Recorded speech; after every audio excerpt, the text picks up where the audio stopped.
Most of us remember our first driver's license test, and perhaps not the fondest terms. For many of us, this was a rite of passage and the gateway into adulthood. But with great rewards comes great responsibility. Over the years, the driver's license test has been modified slightly, and the required documentation is a bit steeper to reflect current national security standards. The dreaded parallel parking test is no longer present, but substituted with other necessary driving spot checks. Keep your vehicle on the street. Do you have any questions?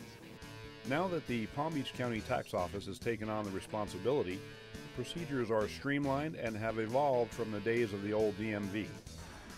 The driving test itself begins with some cursory vehicle control commands. Right signal. Blow your horn. Followed by some basic maneuvering, parking, and a three-point turn designed to spot any less than confident drivers and highlight hand-eye coordination. Okay, the next street, you're going to make a left. You're going to continue straight.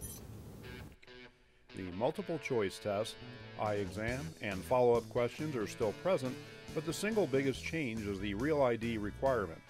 A lot of people think that they can just come in with their current license because they already have a license here in Florida, that they can just renew with their license, but unfortunately with the Real ID Act that they passed in 2010, you have to bring in a birth certificate or passport, marriage license, social security cards, 2 proofs of address. There's a long list of documents now that people have to bring in order to get the star on their license and to become Real ID compliant. And the best thing to do is make an appointment online. That way you don't have to wait in long lines. You can renew your license 180 days before the due date. When you're ready to be tested, as long as you've done your due diligence, have the proper documentation, and a relaxed attitude, your experience should be a good one. For an updated list of documents required for the Real ID driver's license and more information, go to pbctax.com. This is Joe Picone on 20.